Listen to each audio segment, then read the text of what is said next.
All right, everybody, welcome to this week's little mini cast on money mindset and scarcity patterns. So this is coming off of a video that I posted on TikTok about if it was proposing a question. If $1 million hit your account tonight, what would you do? What would you think? How would you feel in your body? Then add another zero to that. $10 million hit your account tonight. How do you feel in your body space? What do you think? And what's the first thing you do with that money? And the caveat to this is the choices that you make with that money determines if you keep that money. And this is where people get really freaked out because this is the law of compensation and return.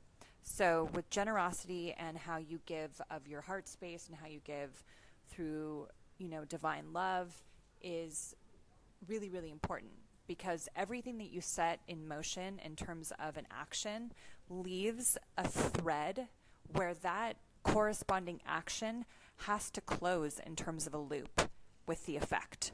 So I'll talk about that at length another time, but just to get back to money mindset, when I proposed the question, it was very interesting to get the responses because half of the responses were all based on, oh my gosh, I had no idea that I was afraid of it, but I got really scared. Yeah. So, or the response was, I would immediately take it out of the bank and I would save it. I would be stashing it. No one would know I would have it. So all of this is scarcity thinking. So I want you guys to ask yourself that question and really feel it in your body space. Where in your body space do you feel tight?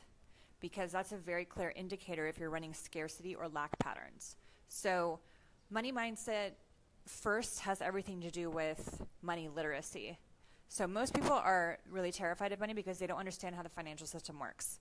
The other reason why they're kind of terrified with money is because there's a lot of imprinting and programming from our parents around war and famine and things like that, because most of us have come from these things. So there was always survivability at play, deep levels of it, and severe poverty at play. That wreaks havoc on transgenerational epigenetic patterning within the nervous system itself. So the deconditioning and deprogramming process around money typically takes the longest. So we kind of sort our patterns out first. Then usually women, they want love, right? So it's relationships, and the money thing kind of comes in later. But what's been happening lately is a lot of these things, everyone is kind of presenting in a little bit different way in terms of patterns around masculine energy and feminine energy with relationships to money and scarcity patterns and relationships themselves. Meaning there's women in their masculine energy who are very successful financially, but they don't have success in relationships. And there's men in their feminine energy. They're not necessarily successful in relationships or money, but they're partnered and they're kind of lost. And then there's this other archetype where the man is running very masculine frequencies. He is very successful, but he's not partnered. And so I say all of that because there's different patterns at play with each one, but the bottom line is lack is running in every single one of those scenarios. So it becomes very nuanced. It goes back to the big five, right? It goes back to the acronym for slave. Sacrifice, control, right?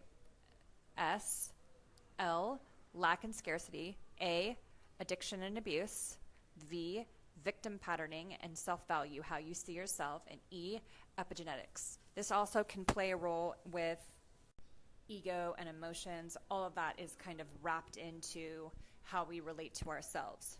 So going back to money really fast, ask yourself this question: how would you feel if $1 million landed on your nervous system? And then ask yourself how $10 million would feel if it landed in your nervous system.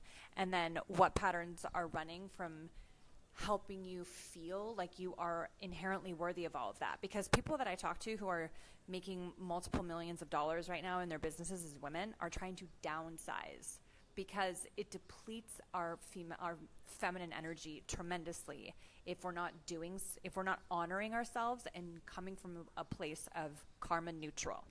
So what does karma neutral mean? It basically means that you have neutralized your karmic patterning around abundance, relationship, and certain core patterns that you came in here to transcend. So keep this in mind so the caveat, I'll go back to really fast to the caveat of keeping the money. So this is the law of compensation. Every action opens up a thread, and then that thread has a corresponding loop to it. So this is what simultaneous lives is, and this is basically what karma is. At every given point, you're neutralizing all of your karmic and spiritual debt because there was unfinished business. Basically, there was non-closed loops. So you have to go back, close that loop, collapse that aspect of yourself, collapse that timeline. So where, in terms of money, who ran more scarcity between your mother and your father? Where was that scarcity pattern coming into play? What was your first conversation around money? Who was the saver? Who was the spender? Chances are you're probably afraid of it. Or if you did have it, you would like kind of spend it on certain things, but not others. Notice yourself only buying things on sale. Do you constantly look at the cost of things? Do you have conversations around the cost of things all the time? This is another indicator if you have lack and scarcity patterns running in your field. If you didn't have any scarcity or lack patterns running and your relationship with money was neutral, how do you think you would feel in your body space?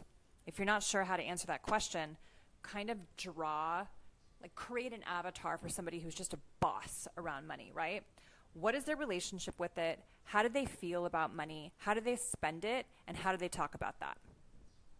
Write all those questions down and answer those questions. And then see if that matches or is in alignment with how you feel about it now. Like get into a deep meditation, create a super savvy financial avatar in your head, like maybe an older version of you, call on your higher self, this older version of you that can give you some guidance on just being a money magnet boss, literacy boss. Like you're not afraid of it, you know how to create it, you are well informed about it, like these kinds of things. So for example, like when I want to move into a different relationship with money, I immediately go into researching people who have very, very fluid, high levels of respect for it and the energy around money. So I go into money energetics. And money energetics for me means someone who's really savvy understands the way the financial systems work 100% inside and out. They look at money as trash, like the cash of it is not helpful. They're immediately turning that into assets. They have no anxiety or no rush in their body when it comes to money. They look at the price of things and they look at the value of if they're willing to invest in it, but they make quick decisions because they're very, very confident in how they feel about money and they know how to generate it, and they have no problem losing some of it because they know it's all part of it. So they have very, very high yields. So they're like, nah, the risk is low, the yields are high, it's no big deal. Or margins rather. So meaning when they go to make investments, the risk for them is not that much. So if they lose a couple million, $20,000, $5,000, it's not a big deal because they know that in the long run, they're going to make that money back, or that they can create a system in the short run to make that money back. So there's a lot of money confidence. So the energy that they are creating and putting forth around money is always from a very fully resourced place. So I draw from this version of myself who's just a money literacy boss and is always well informed. And then she moves so well in her own world that she knows money just comes to her and she'll be fully supported and doesn't have any anxiety around it.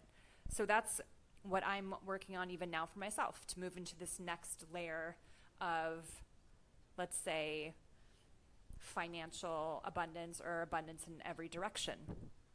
So answer those questions, you guys. I hope they were helpful for you, and I will see you on next week's episode, which will be a back to longer form. So, all right, you guys, I hope you enjoyed this little mini cast. I will see you next week on Super Freak. Take care.